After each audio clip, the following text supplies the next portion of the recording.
Okay, folks, I'm down to the last shear that I brought back from the Chicago Hair Show, and I just got to show you this. This was messed up by another sharpener. Don't be one of these sharpeners. This is a Sensei, a swivel Sensei model SWT 23 Seamless Japan. I'll Google it. I can guarantee you this is an expensive shear, or was, until this sharpener, whoever did it before me, got a hold of it. Let's take a look at it.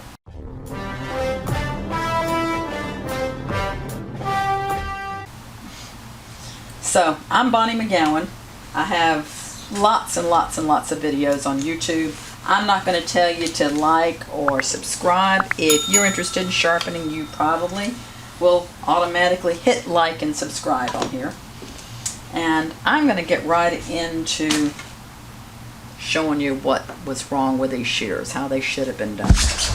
Let's zoom in here a little bit. So one of the reasons I wanted to record this is I'm not really sure how I'm going to fix these. I'm thinking about it as I'm going at it. Let me show you what's wrong with these. Here's my magnifier. Now, look at the edge on these. Oh, it looks like someone did a really nice convexing job. Maybe not the best, but looks pretty good. They convexed these. This should not have been convex. This edge is supposed to be blunt. Let me give you an example of what it's supposed to look like. I'll just put these in here. There we go. See, this is one of our ocean shears. You see how that blade is supposed to be very blunt, 5-degree polished angle. This blade does the cutting. That's the way this was supposed to be. I don't think they sharpened that blade. I think they did this like a typical thinning shear and probably was just baffled by how blunt this was, thinking that was a previous sharpener, and baffled by why it didn't cut afterwards. So, let's fix it. So if you're a sharpener and you come across one of these Sensei shears, and there's some other brands that are this type of, sometimes they call it invisible line shears, or all kinds of things about it. Let's see how it cuts right now. Well, first of all, it doesn't close, so I'm not even going to try to cut with it.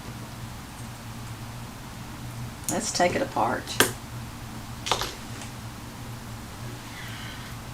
Always have a variety of these little UFO tools because one does not fit all. Might even be put together backwards, I'm not sure. It's weird the way that sticks out so far. Alright.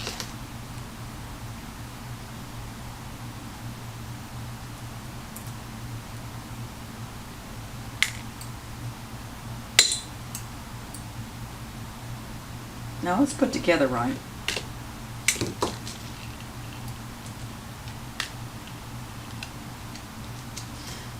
So what I'm going to do on this one is I'm going to work the ride line on both blades. Let's clean it up a little bit first.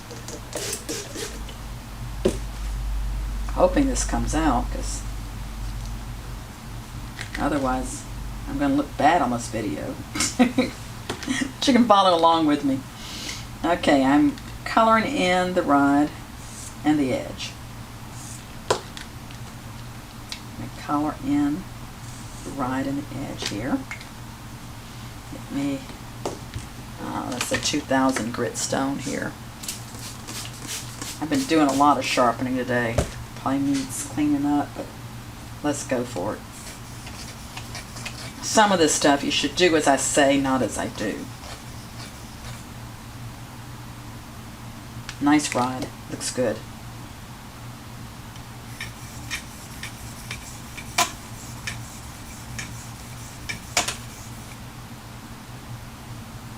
Nice ride, looks good. In case you're fairly new to sharpening or new to my channel, I'm putting the pressure here. This finger is very light out here. And the whole blade is on here. And I'm keeping it flat, no turning. Those of you who watch me all the time, you're used to hearing me say that. Now this one in the factory I think is like a 57, 60 degree angle. I'm probably going to set it at 55. I think that's going to be plenty sharp enough, thin enough. It's this blade is that I'm kind of concerned about. Fortunately, I think he left, and I say he, most of the sharpeners out there, he or she left that one alone. I don't want a 400 grit. There's a worn 800. Maybe a little too worn. Might want to use my Swarf eraser. Clean it up a little bit.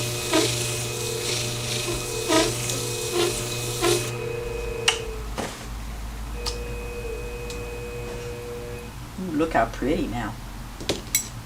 So let's do this blade first.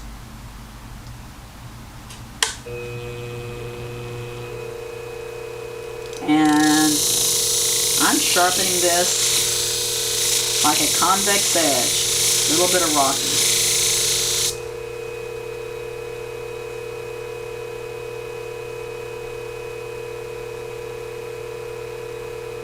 Pulled up a little bit of a burr. Don't feel it back here. Let me work it a little bit more. Might be able to go down to 50 degrees. I like to do it 55. I think that's the correct angle for it.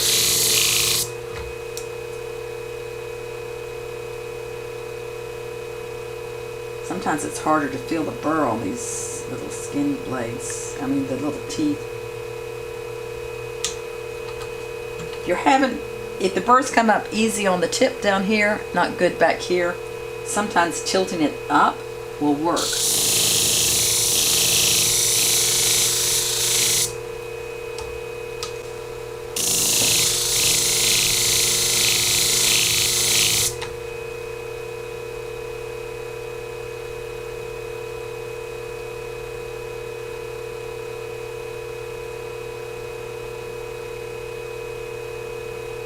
I've got a burr all the way down.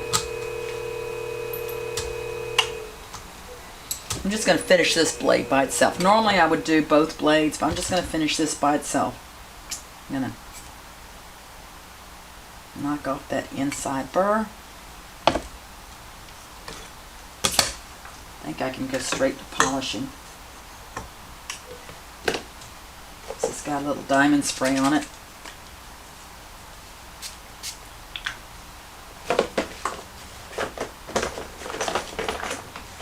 Little white polish.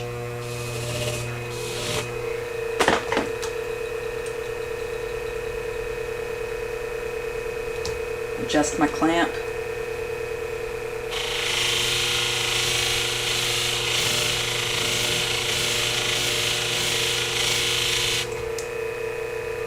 That looks good. That one looks good. All right.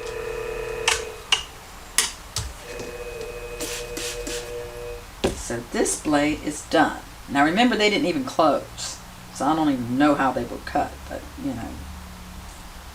So this blade is done.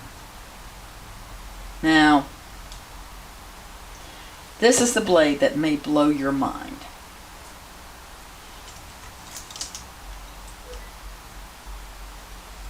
Clamp set at 5. Yes, I'm not crazy. I'm not yet, anyway.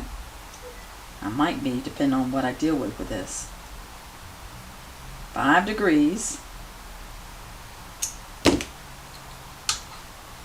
Whoa, Bonnie, are you sure? That blunt? Yep. No, I'm not sure. 75% sure. Maybe 90. I'm going to go slow. And I'm going to rotate it all the way down to 5.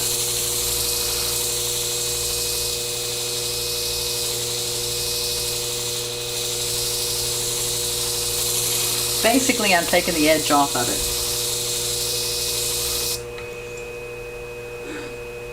I don't don't even really have to feel for the burr because I know I've got a whopping burr with that one. Need to shape it a little bit better though. I might go to something coarser. Shape it up.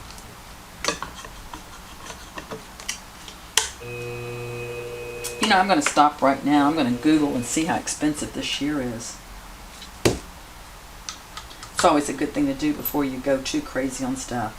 This is a SWT23 Sensei.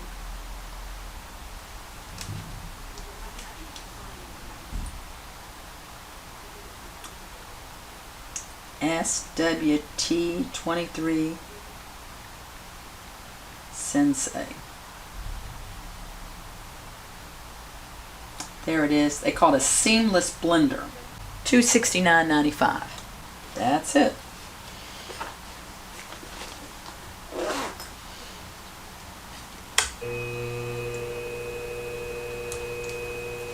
I'm going to this coarser one because I just want to kind of get it more convexy looking.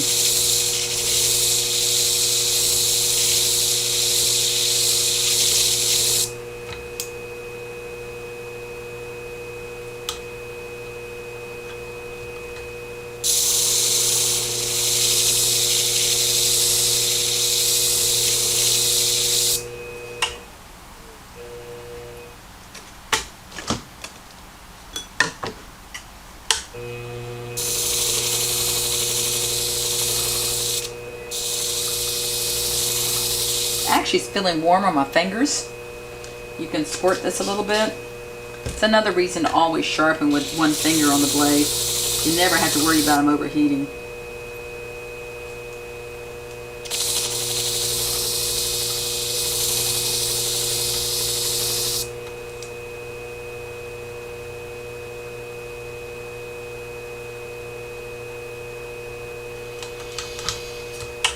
Okay. Let's pull that burr off.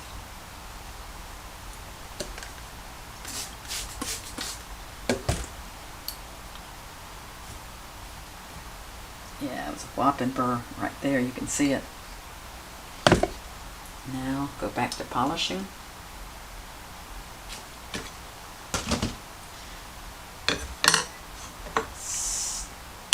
So if you didn't know better, you know what, I can polish all the way to the edge. This is why I don't need to readjust the clamp.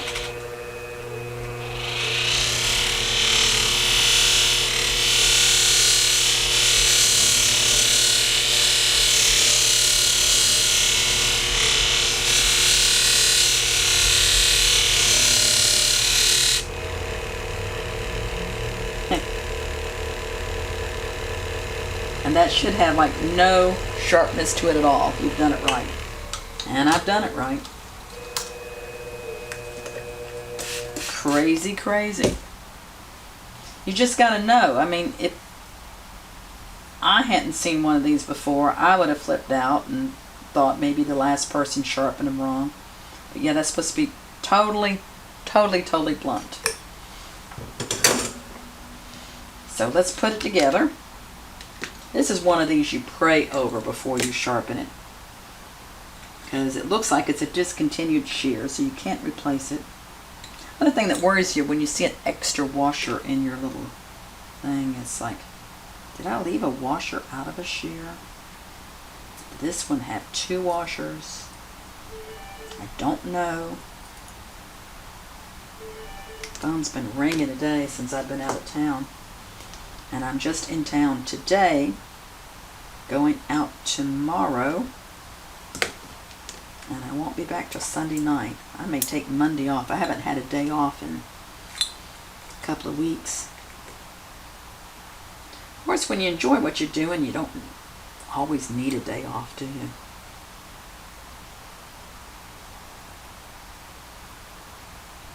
I guess tomorrow will be almost like a day off, because I'll be flying. And I'm meeting a family, a husband and wife, I think, and their son too, in another state.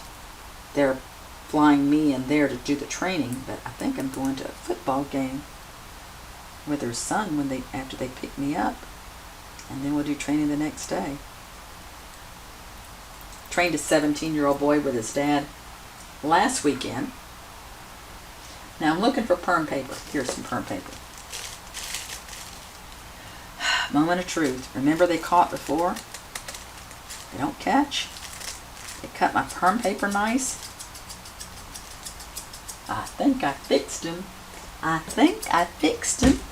Let's see if this gives that invisible line here.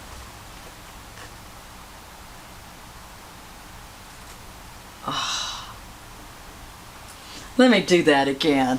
That just, you know, I don't get a lot of pleasure out of life. I get a lot of pleasure out of life, but this is some of the best. Look. I'm delighted to have fixed these. Don't be the one that mess them up where I have to fix them for somebody else. But yeah, now these are invisible line you can cut and slide through the hair. So it's